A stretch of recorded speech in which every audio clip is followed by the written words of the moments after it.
Salut tout le monde, merci de regarder cette petite vidéo, j'espère que vous allez bien. Aujourd'hui on se retrouve pour le dernier tuto de cette série de l'album Vacation de chez Minté. Donc aujourd'hui on va finaliser un petit peu cet album. On va faire les boîtes qu'il y a au fond ici. Et on va aussi coller nos pages. Si vous n'avez pas vu la série de tutoriels, parce que là on en arrive à la dernière, je vous remets en petit ici ou en barre de description le lien vers la playlist directement. Vous aurez tous les autres tutoriels et vous aurez aussi la présentation de ce même album mais en version action. Une fois qu'on a présenté un petit peu tout ça, on va attaquer tout de suite et on va attaquer avec nos boîtes. Pour faire nos boîtes, il nous faudra qu'une seule feuille A4. Il faudra aussi 2 morceaux d'acétate et il vous faudra des chutes que vous allez obtenir. Sincèrement, il va vous rester, c'est comme moi, que des brindilles de papier de base. Après, bien sûr, il restera des chutes de votre papier design, mais ça, on va l'utiliser pour combler. Donc, au final, il ne restera pas grand-chose. Donc, pour faire nos boîtes, une seule feuille A4, vous allez avoir besoin de 2 morceaux de 14,7 par 18. Sur les 21 de votre feuille, vous allez couper à 18. Et ensuite, vous allez couper en deux votre longueur de 29,7. Vous allez obtenir des morceaux de 14,7 par 18. Sur les 14,7, vous faites un pli à 1 et à 2 de chaque côté. Et à 18, vous faites un pli à 1 et à 2 seulement sur un seul côté. Donc 14,7 étant la largeur, 18 étant la hauteur. Donc on ne fait un pli à 1 et à 2 sur 18 que sur un côté parce que c'est le bas. Donc vous allez obtenir ceci. Notre boîte est déjà faite pour ici, donc vous allez le faire en 2 fois. Une fois votre boîte obtenue et vos tracés de fait, vos plis de marqué, vous allez enlever, vous voyez, là c'était plein complètement. On enlève tous les petits carrés et ensuite à l'intérieur, faites pas attention comment j'écris, mais moi j'arrive pas à me relire. J'ai commencé à faire les plis. Moi d'habitude, je fais tout au massicot directement. Mais pour vous aider et pour vous montrer, on va faire les plis. Si vous voulez, pour ne pas vous tromper, vous rentrez tous vos plis à l'intérieur. Donc là, en fait, j'ai fait des traits à 1 cm de chaque côté et j'ai tracé. On va faire pareil ici. En fait, il y a un pourtour, un cadre tout autour de 1 cm. Donc, vous faites vos marquages en partant du bord jusque là. Et on trace tout ça. Hop. On fait pareil en haut. Et en fait, c'est toute cette partie-là qu'on va devoir enlever. Vous remarquerez que ici, je n'ai pas fait de forme spéciale comme dans l'album Action où j'avais fait un arrondi, simplement parce que j'avais trop galéré. J'ai pas envie que vous galériez aussi. Je n'ai pas de système. Alors bien sûr, on aurait pu faire avec un compas. Ça aurait été très régulier et très propre. Je n'en ai pas. Donc je ne préfère pas faire. Par contre, on va faire une boîte normale. Donc vous aurez le choix de la laisser simple comme ceci. Ou alors, moi, ce que je vais faire en fait, c'est que je vais me servir des blocs 15-15 qu'il y a. Je vais recouvrir ou pas de papier. Je pense que je ne vais pas recouvrir.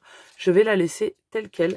Et je vais simplement m'amuser à détourer tout le design ici qu'on a là. Et venir le coller que sur le bord ici. Pour venir agrémenter ma boîte. Et qu'elle soit habillée en fait avec le papier design. Je prends un format 15-15 parce qu'il est plus petit. Il sera vraiment plus adapté au format des boîtes. Et ça sera vraiment dans le même gabarit. Ce qu'on va faire, c'est qu'on va mettre du double face sur tout le tour. Un double face pas trop gros, pas qu'il aille trop jusqu'au bout. Je vous conseille un 0,5 mm. Donc on en met sur toute la face intérieure le long de notre fenêtre. Voilà, j'ai placé mon double face sur tout le tour. Je viens l'enlever. J'ai coupé 2 morceaux d'acétate de 10 par 15. Voilà, comme ceci. Alors là, moi, c'est vraiment les derniers morceaux. Mon acétate, c'est du 180 microns que je prends en feuille A4 chez Bureau Vallée. C'est les dernières feuilles. Va falloir que j'y retourne. Alors, ça rentre tout juste. Hein, donc, il va falloir... Moi, j'ai pris par rapport à mon double face qui fait 0,5. Donc, le 10 par 15 va rentrer nickel dans mon double face. Et on a notre petite boîte avec notre acétate. Trop mignon. Et là, c'est fait. Maintenant, on va faire le rabat. Pour les rabats du dessus, moi, j'avais 2 chutes qui n'étaient pas égales. J'en avais une qui était un petit peu en dessous de 8 et l'autre, actuellement, là, qui fait 6,2.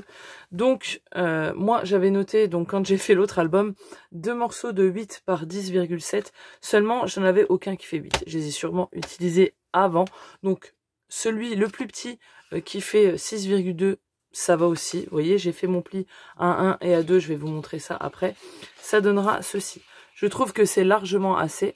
Moi, je vais pas mettre d'aimant de toute manière, parce que je vais mettre une déco sur le devant comme j'ai fait avec mon petit disque vinyle sur l'autre album. Ça va faire du poids. Donc, du coup, je vais m'aligner sur celle-ci. Et je vais recouper un morceau de 6,2. Il faisait en largeur. Alors, je revérifie que je suis bien sur les 10,7. Donc 10,7 sur 6,2. Et je fais un pli dans tous les cas à 1 et à 2 comme pour ma boîte. Et donc on obtient ceci. Une fois qu'on a fini nos boîtes, on va pouvoir reprendre l'album et recouvrir le fond. Donc j'ai pris un morceau de 28,5 sur 19,5. Vous voyez que j'ai repris le même design que sur le devant. Et alors Jérôme qui veut jouer avec l'album depuis tout à l'heure. Et simplement je vais le coller au fond. Et ainsi on le verra en transparence le fond de notre album. Je trouve ça vraiment plutôt cool. J'aime beaucoup. Donc, je vais d'abord coller ceci. Une fois que mon fond est collé, je reprends mon crayon de papier et je viens faire des marques en fait à la fin, au début de mon papier design. Et je fais une marque à 2 cm. En fait, c'est pour venir centrer mes boîtes, qu'elles soient parfaitement égales de chaque côté. Et j'en refais une un peu plus haut. Hein, vous voyez, j'en ai fait là. Je fais pareil de l'autre côté, désolé, c'est long. Puis là, il y a Ron, vous voyez, ça bouchonne. Et en fait, ça va venir me permettre de coller ma languette du dessous parfaitement bien droite déjà de une. Et mes deux boîtes seront bien espacées l'une de l'autre. Au niveau du bord, ça sera parfaitement égal. À ce stade-là, moi, je ne vais pas les recouvrir. Je vous dis, je vais les laisser brutes. Si vous voulez les recouvrir de papier, je vous conseille de le faire une fois que c'est à plat, comme ça. Vous serez tranquille, parce qu'après, en suspension, pour mettre la colle et pour bien que ça adhère, que ça colle bien, ça va être une galère. Donc, faites-le quand c'est encore pas collé. Moi, ce que je vais faire, c'est que je vais mettre du double face. Alors, certes, le double face, on n'a pas de chance, mais pour coller les boîtes, je trouve ça beaucoup plus simple. Il faut juste y aller tranquillou. Donc, je vais mettre mon double face sur la dernière des bandes, hein. Pas celle-ci, vraiment sur la dernière. Voilà, j'ai mon double face demi et qui est enlevé. Donc là, va falloir y aller vraiment tranquille. Donc, on essaie de... C'est compliqué, j'ai les doigts qui collent. On essaie de mettre nos boîtes pour que nos angles soient à angle droit. Que ça soit vraiment bien mis. Ce que je vais faire, c'est que je mets mes doigts sur le côté où ce n'est pas collant. Hein, ça sera mieux. Et je vais essayer de placer ma languette déjà sur mon côté où j'ai fait mes repères. Au niveau du bas, je peux laisser 1 cm. Si vous voulez vous faire un repère aussi, une ligne même au crayon, pour bien vous aligner, vous pouvez à 1 cm. Moi, je vais le faire au jugé. J'y vais au talent. Hein. Des fois, je me fais confiance, des fois, faudrait pas. Hein. Voilà, j'ai collé mes deux boîtes. Je vous avoue que le double face, faut vraiment être expérimenté. Si vous n'avez pas l'habitude, faites-le à la colle. Ça prendra beaucoup plus de temps, mais vous pourrez le replacer. Parce que vraiment, moi qui ai l'habitude de faire des albums, là, j'ai dû décoller. J'ai arraché mon papier, ça ne se voit pas, heureusement. Mais je l'ai pas collé droit. Donc, vous voyez, c'est pour ça que j'ai dû refaire. Donc, c'est très compliqué au double face. Vraiment, à part si vous avez du double face repositionnable, voilà quoi. Mais voilà, je vous conseille de vraiment y aller tranquille. Moi, pour le deuxième, je suis partie du bas. J'ai collé d'abord le bas et ensuite, j'ai remis la boîte. Comme ça, je l'ai fait pivoter. Bon, maintenant, une fois qu'on a ça, le plus dur est passé. Ça va aller. Mon rabat, vous voyez que j'ai perforé mes angles avec la perfo. Celle-ci, toujours la même de chez Craftelier. Et j'ai pris le M. Voilà, il y a différentes tailles, S, M, L, et j'ai pris le M.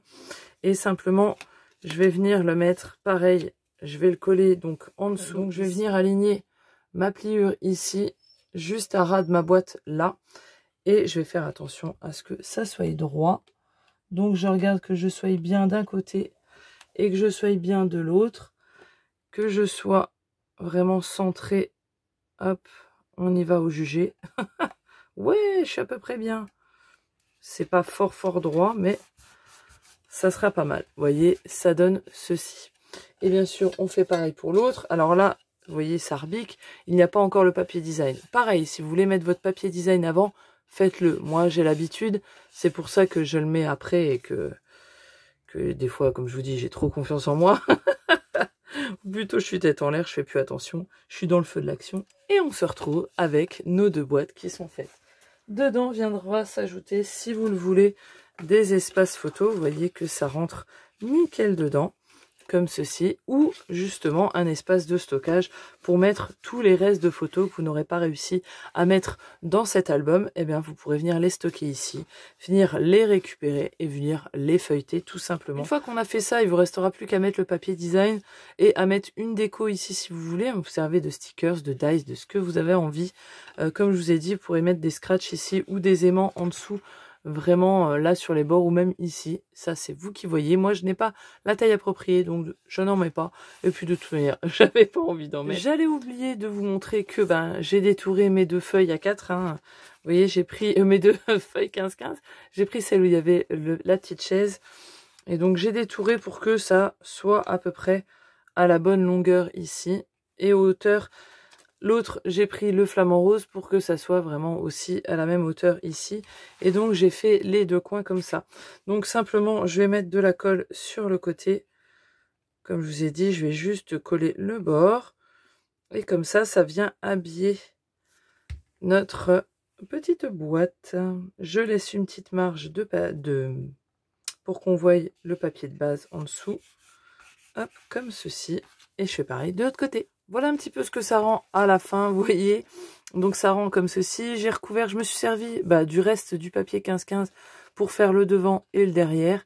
Donc déjà là, ça donne du poids et ça retombe un peu plus. Je me suis rendu compte que, je sais pas ce que j'ai foutu, j'ai coupé celui-là plus long. Bon, allez comprendre pourquoi. Donc maintenant on va passer au collage des pages. Donc en fait sur votre tranche vous allez faire, vous devez les voir ici, des petites marques en haut et en bas. Je les ai simplement fait en partant de ma pliure, hein, de mon creux ici, à 1,5 cm, à 3 et à 4,5. Donc en fait ça va laisser 1,5 cm entre chaque et ici à la fin on aura 1 cm. Donc on fait ça également en bas. Et là on va venir reprendre nos pages. Et on va venir les reprendre dans le bon ordre. Donc on va commencer par la plus petite. Hop. On va commencer par celle-ci. On va simplement venir mettre sur la dernière des bandes de la colle ou du double face. Ça, c'est vous qui voyez. Là, je vais mettre de la colle pour vous montrer avec de la colle. Donc on va venir la retourner. On a notre pli ici et c'est ce pli-là qu'on va aligner avec notre marque au crayon qu'on vient de faire. Donc on va l'aligner aussi dans la hauteur, hein, parce que il reste un demi-centimètre. Donc je vais prendre mon pli, je vais me poser sur la ligne. Je vais remonter légèrement. Là ça bouge beaucoup avec la colle. Hein. Et je viens m'aligner en bas aussi. Une fois que mon pli est aligné en haut et en bas avec mon trait, je peux venir appuyer sur mon pli. Alors vous voyez que là, d'habitude, je mets quelque chose pour supporter, pour qu'elle reste droit. Mais comme il y a un grand pli, vous voyez qu'elle se pose toute seule et qu'il n'y a pas de tension sur ma bande de collage. Donc ça ne risque pas de la faire se décoller. Donc je vais pouvoir appuyer tranquillement et la laisser poser comme ça, tranquille. Une fois que j'en ai fini avec celle-ci, je prends la deuxième, donc qui est l'intermédiaire. Et là, je vais refaire la même chose. Il se peut que vos plis soient... vos marques soient cachées par votre bande de collage, c'est pas grave. Vous avez juste à vous mettre contre la fin de votre bande de collage. Vu qu'elle fait 1,5 cm, c'est pour ça que je laisse la même distance en fait que je mets sur ma tranche et ma bande de collage. Comme ça, ça me donne aussi un repère et ça cache, si vous voulez, pleinement l'espace qu'il y a entre les pages. Donc je recommence, je mets ma colle. Ici, j'ai mis de double face pour aller un petit peu plus vite. Et donc, je viens m'aligner à la fin de ma bande et je me règle pour la hauteur avec ma première page qui est déjà posée. Le faire à l'inverse en bas et je vais venir pour le haut m'aligner comme je le vois et hop, comme ceci. Et là, c'est collé, vous voyez qu'on ne voit plus la bande ici, donc c'est bien propre. La dernière va venir s'aligner vraiment à la fin. C'est pour ça qu'elle fait 1 cm parce qu'il ne reste plus qu'1 cm. Vous allez venir régler votre hauteur et vous allez venir régler vraiment pour que votre bande arrive juste avant votre pli de la tranche. Par contre, il peut y avoir un peu de tension sur la page. Donc, vous avez juste à mettre un petit objet qui va venir la laisser un petit peu en hauteur, vous voyez. Hop, comme ça, ça va venir enlever la tension et vous allez pouvoir la coller tranquillement. Et voilà notre album qui est terminé, ça y est, Tout est collé. Vous voyez, pour moi, l'utilité d'utiliser le même papier ici, c'est que d'ailleurs, on a, sans faire exprès, presque l'image qui se continue, vous voyez, comme ça. Et je trouve ça plutôt bien, ça donne quelque chose d'homogène.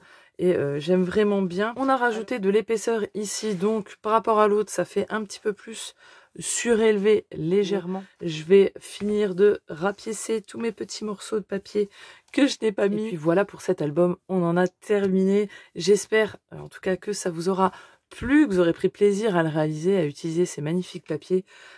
Moi, j'aime toujours, hein, comme d'hab, utiliser du Minté, c'est vraiment un bonheur. J'espère que vous allez vous en sortir. Si vous avez des questions, surtout, n'hésitez pas, il n'y a pas de problème, en commentaire sur Instagram ou par mail. Je réponds plus par mail en fait, parce que sur les messageries des réseaux, j'y vais peut-être un peu moins souvent. On se retrouve très vite pour la vidéo de présentation finale où vous verrez le petit aperçu complet de cet album. En attendant, je vous souhaite un bon scrap. Surtout, prenez du plaisir. Je vous fais des bisous. À la prochaine vidéo. Ciao, bye bye!